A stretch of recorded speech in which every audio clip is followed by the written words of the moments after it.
नमस्कार दोस्तों, मेरा नाम महेश कोड़ी है। वालचंद कला एवं विज्ञान महाविद्यालय सोलापुर स्नातकोत्तर हिंदी विभाग में अध्ययन एवं अध्यापन का काम करता हूं।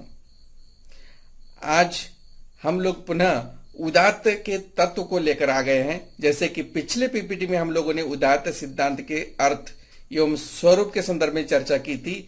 आज उदात्त के तत्व जिसमें अंतरंग, बहिरंग तथा विरोधी तत्वों के संदर्भ में चर्चा करने वाले हैं। तो चलिए इसके संदर्भ में हम लोग चर्चा करेंगे। उदात्त के तत्व, इससे क्या होगा कि लोंजाइनस के उदात्त के अंतरंग, बहिरंग तथा विरोधी तत्वों से संबंधित जानकारी आप लोगों को प्राप्त होगा। उदात्त या औदात्य का मूल आधार साहित्यकार के व्यक्तित्व की महानता में निहित होता है। फिर भी स्पष्टता के लिए वस्तुगत दृष्टि से औदात्य के 5 ऐसे स्रोतों की भी स्थापना की गई है जिनके द्वारा किसी भी कृति में औदात्य या उदात्त का संचार होता है। वे स्रोत इस प्रकार हैं। जैसे उदात्त के अंतरंग तत्व और बहिरंग तत्व, ऐसे विभाजन करके हम लोग देख सकते हैं। अंतरंग तत्व के अंतर्गत 2 आता है।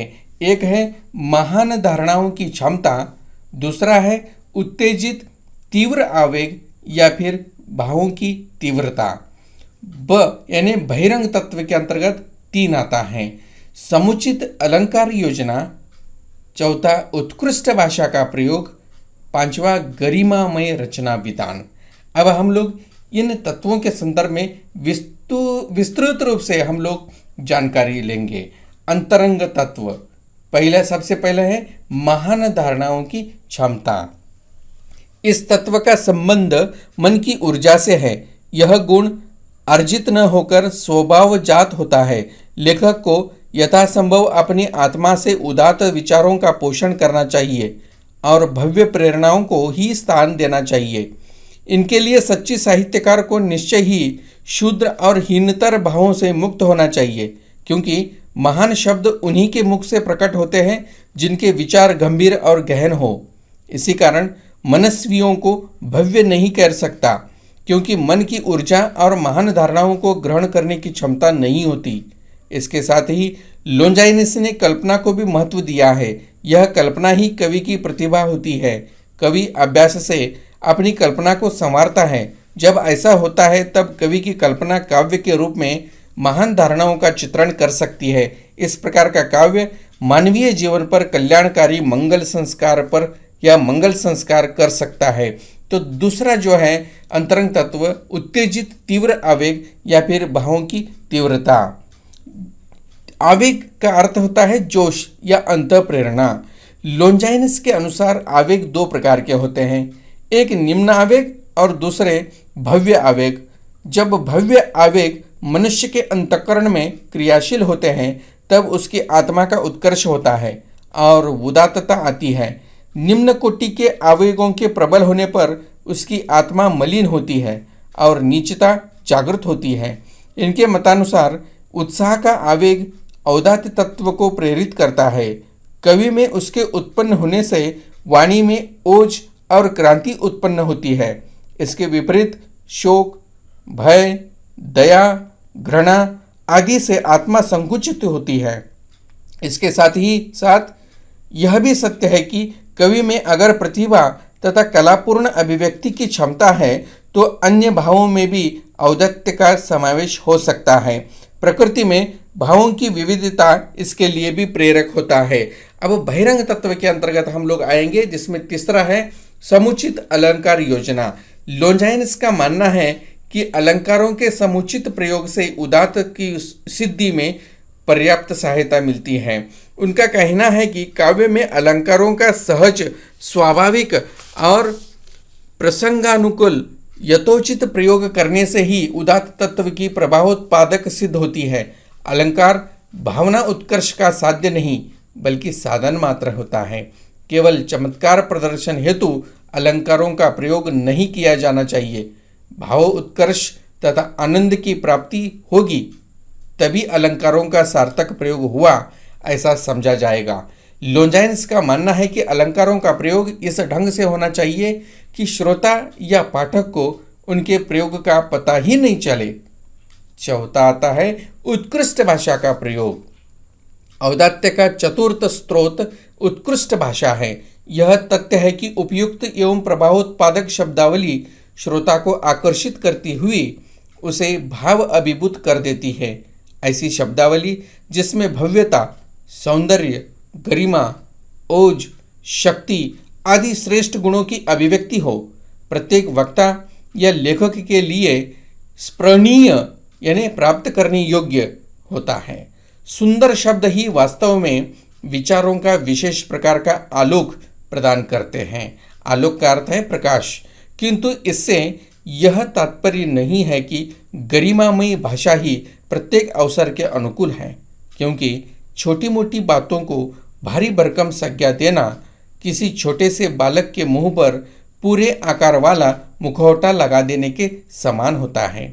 उत्कृष्ट भाषा की विभिन्न विशेषताओं के अंतर्गत सुंदर शब्दावली के अतिरिक्त ओज, प्रवाहपूर्णता, रूपकों का सीमित प्रयोग, उपमाओं एवं अत्युक्तियों का उचित प्रयोग आदि को स्थान दिया गया है।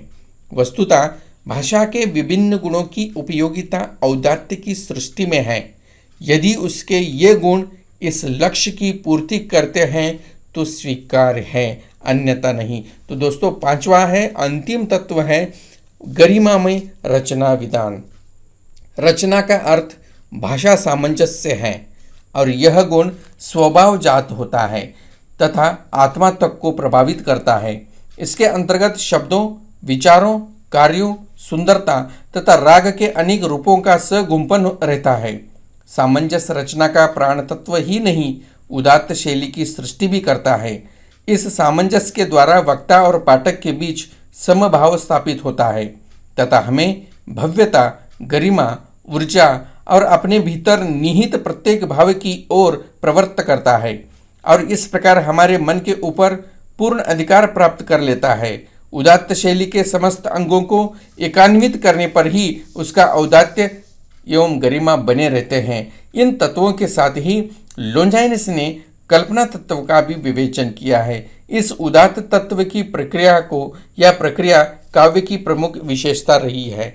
इनके विचारों से काव्य का महत्व, उसमें निहित शिक्षा, नैतिकता, दर्शन, ज्ञान आदि में तो है ही, परंतु उसका मूल व्यापार इनसे भिन्न और ऊंचा है।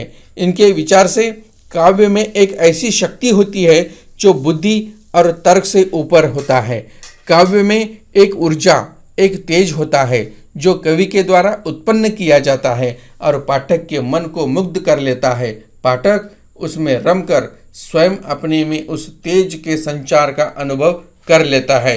तो दोस्तों आगे चलकर उदात्त के जो विरोधी तत्व हैं, उदात्त शैली के स्वरूप को समझने के लिए इसके विरोधी तत्वों को भी समझ कर लेना आवश्यक है।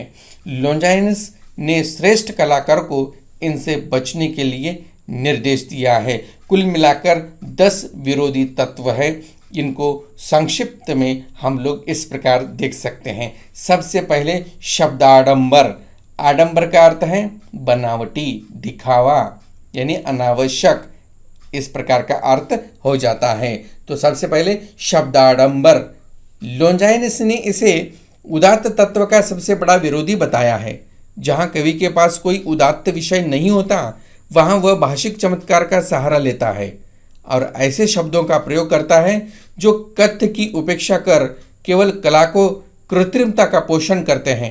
ध्वनि संप्रदाय में इसे चित्रकाव्य की संज्ञा दी गई है। नंबर 2, भावाडंबर। जब कवि सहज मनोभावों को अभिव्यक्त करने की बजाय आरोपित और अतिरंजित मनोवेगों का चित्रण करता है तो काव्य के उदात्त तत्व को ठेस पहुंचती है। यदि वीर रस के संदर्भ में निर्बल शक का वर्णन किया जाए तो नायक की वीरता उत्साह के मनोभाव को पुष्ट नहीं कर पाएगी और सारा रसमय प्रसंग आडंबर बनकर रह जाएगा। नंबर 3, अनुचित विस्तार। किसी सामान्य घटना या प्रसंग का विस्तृत वर्णन भी उदात्त विरोधी माना गया है। कवि को यह समझ लेना चाहिए या समझ होनी चाहिए कि वह किस घटना को कितना विस्तार प्रदान करें। यदि प्रासंगिक कथा मुख्य कथा से अधिक विस्तृत हो जाए तो वह उदात्त तत्वों को क्षति पहुंचाएगी। नंबर 4, अति संक्षिप्तता। जहाँ कोई मार्मिक प्रसंग कवि की उपेक्षा का शिकार हो जाए और उसे अत्यंत संक्षिप्त बना दिया जाए, वहाँ भी उदात्त तत्व आहत होता है। नंबर 5, प्रवाह शून्यता। काव्य की उदात्तता के लिए कथा प्रवाह का सातत्य बना रहना भी आवश्यक है। यदि कथानक जहाँ तहाँ खंडित हो जाए तो वह उदात्त विरोधी तत्व माना जाएगा। नंबर 6, अस्पष्ट भाषा। भाषा की अस्पष्टता भी काव्य की उदात्तता को क्षति पहुंचाती है। स्पष्ट भाषा के लिए सही और सार्थक शब्दों का प्रयोग और वाक्य के अवयवों, उद्देश्य और विधेय का उचित संयोजन अपेक्षित है। नंबर 7, कटु भाषा। भारतीय काव्यशास्त्र में जिसे श्रुति कटुत्व दोष कहा गया है, वह भी लोंजाइनिस के उदात्त विरोधी तत्वों में परिगणित होता है। उदात्त तत्व की रक्षा के लिए कोमलकांत पदावली का प्रयोग भी आवश्यक माना गया है। तो नंबर 8 आता है व्याकरण असम्मत प्रयोग। काव्य की भाषा व्याकरण सम्मत होनी चाहिए। लिंग, वचन, कारक, पुरुष, काल और वाक्यों का अशुद्ध प्रयोग उदात्त तत्वों को हानि पहुंचाता है। इसे भारतीय काव्य दोषों में च्युत संस्कृति कहा गया है। 9वां आता है ग्राम्य प्रयोग। उदात्त काव्य के लिए उदात्त भाषा का प्रयोग आवश्यक है। ग्राम्य और अशिष्ट भाषा के प्रयोग से उदात्तता की क्षति होती है। भारतीय काव्यशास्त्र में इसे ग्राम्यत्व दोष कहा गया है। अंतिम उदात्त के विरोधी तत्व है संगीत और लयात्मकता का अनियमन। यह बात संभवतः नाटक के संदर्भ में कही गई है।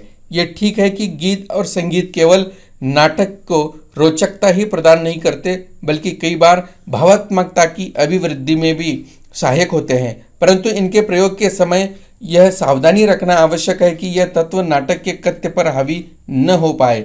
इसी तत्व के अंतर्गत अत्यधिक साज सज्जा का भी उल्लेख किया गया है। इस प्रकार लोंजाइनिस ने उदात्त के सहायक और विरोधी तत्वों का उल्लेख करते हुए काव्य शैली के विभिन्न उपादानों का विवेचन किया है। उनका सारा चिंतन शैली को लेकर हुआ है। यह बात दूसरी है कि लोंजाइनिस स्वयं शैली को उदात्तता का साधन मानते हैं, साध्य नहीं है। तो दोस्तों, कैसे लगा ये उदात्तता के तत्व और विरोधी तत्व? संदर्भ के लिए अर्थात अधिक जानकारी के लिए आप लोग इन ग्रंथों का प्रयोग कर सकते हैं, जिसमें पाश्चात्य काव्यशास्त्र डॉक्टर भगीरथ मिश्र, कृष्णदेव शर्मा जी हैं, और पाश्चात्य काव्यशास्त्र के सिद्धांत शांति स्वरूप गुप्त जी हैं, देवेंद्रनाथ वर्मा जी हैं, डॉक्टर विजयपाल सिंह जी हैं।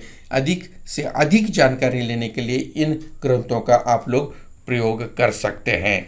तब तक के लिए धन्यवाद। तो दोस्तों, कैसे लगा उदात्त तत्व के संदर्भ में जानकारी? आप अपनी प्रतिक्रिया मात्र अवश्य दीजिएगा। पुनः मिलेंगे नए टॉपिक के साथ, नई पीपीटी को लेकर। तब तक के लिए धन्यवाद।